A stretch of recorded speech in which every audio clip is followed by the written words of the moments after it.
So this is the vehicle that we're going to be working on today. It has an issue with the manual transmission, a very minor one, but nonetheless it needs to be fixed. You can look it up if you want to see what is going on with this vehicle. It has had a very interesting travel history. So what we've got here is a 1984 300 G-Wagon. I think that's how you call it, isn't it? It is a manual, and at some stage it had a repair done to the transmission linkages, and they actually reinstalled them the wrong way around. So reverse was in the correct position, but 1 and 2 and 3 and 4 were inverted. So it was really weird to drive this car around. You actually had to move it over. It was basically move it over to the top right for first. Second was bottom right, and then something like this. So basically these 1 and 2 and 3 and 4 linkages were swapped around underneath the car. So we'll fix that now. It's pretty easy. So here is the document that actually shows the correct orientation of the linkages coming off the shifter handle and how they connect to the transmission. At the rear of the transmission you can see 1 and 2, so the rearmost lever on the transmission is 1 and 2, and 3 and 4 at the front of the transmission. Middle is reverse. That's hard to get wrong, so we didn't have to play with that. And here you can see it on the actual transmission shifter itself. That's 1 and 2. That's 3. That's 4th. And the odd one out is reverse.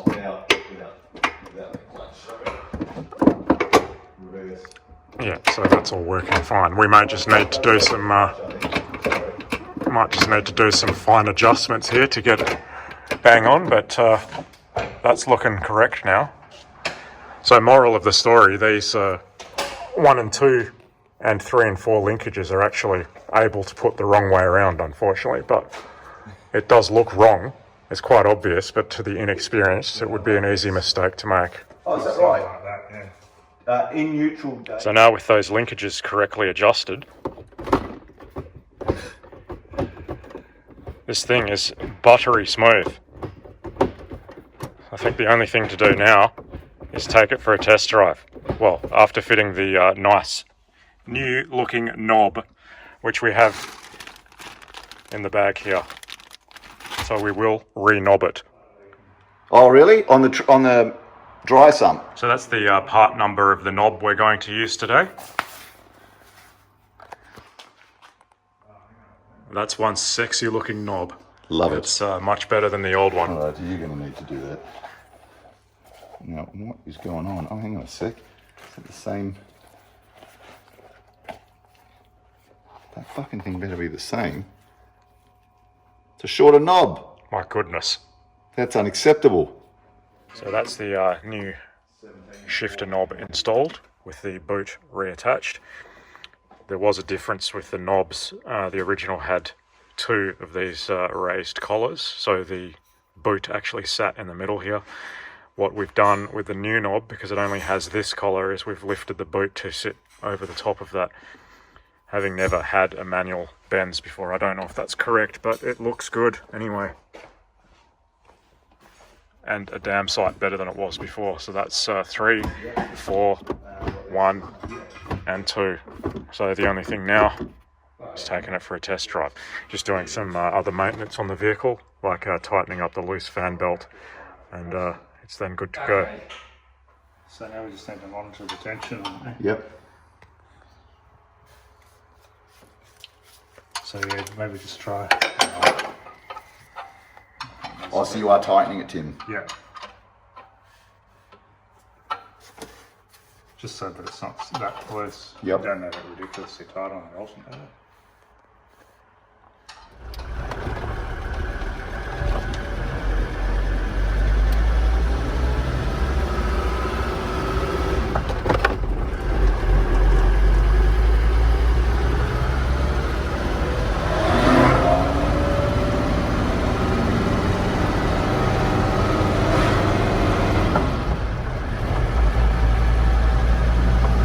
This shifter is a lot shorter than the one that was on there, but that's fine. It's working perfectly.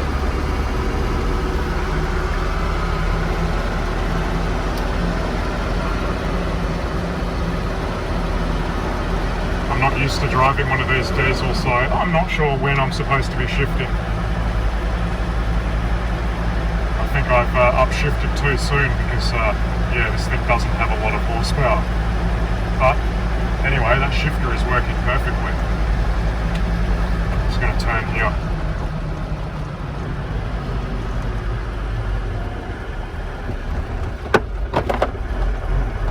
Questionable manual driving skills here on display.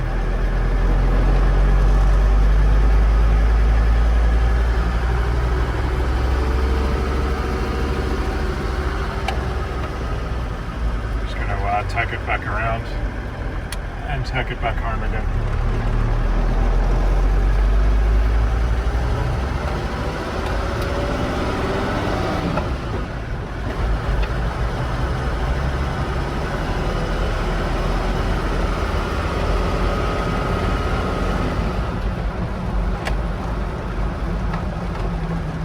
The four-wheel drum brakes on this vehicle don't give you a lot of confidence. It's like mash the pedal and hope that you're going to stop eventually.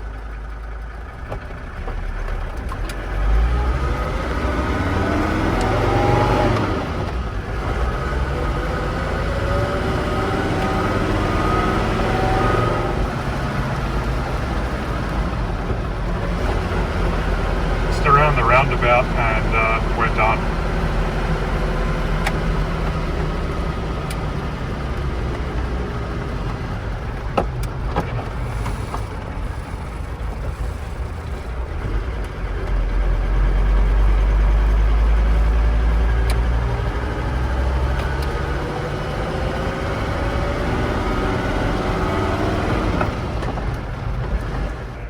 Some other things we've done today, slightly questionable, but we've just removed the rear wheel off this 2018 E63S because it needs to be refurbished. That disc is not touching the ground. Don't worry about that. It is ceramic brakes on this car, so we are kind of concerned. But unfortunately, we don't have any wheels that actually fit to put back on there in the meantime, so it pretty much has to sit like this. Kind of dodgy, but no choice. And yeah, jack stands are kind of hard to use on these modern cars. There's not really anywhere to put them. So that's the wheel that needs to be refurbed. It's had a repair done in the past, but they haven't done a particularly good job. Paint does not match, so and this rim, the edge here, is beveled because it's had so much material removed in the past from being curbed, so not much you can do about that. But yeah, that wheel will get refurbed and then refit.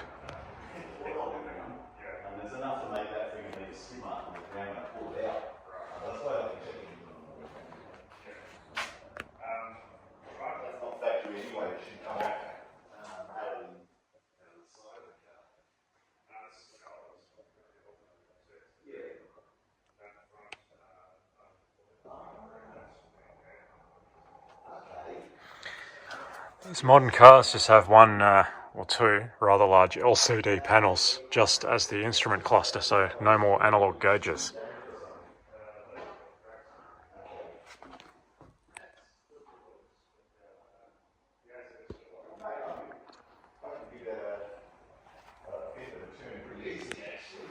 So of course I did decide to drive my red 124 today, and I had about 10 minutes of good weather until it started raining, and it has been raining all day. So unfortunately, red has had a very wet and miserable day. So it needs to be dried off now and put back in the shed before it decomposes before my eyes.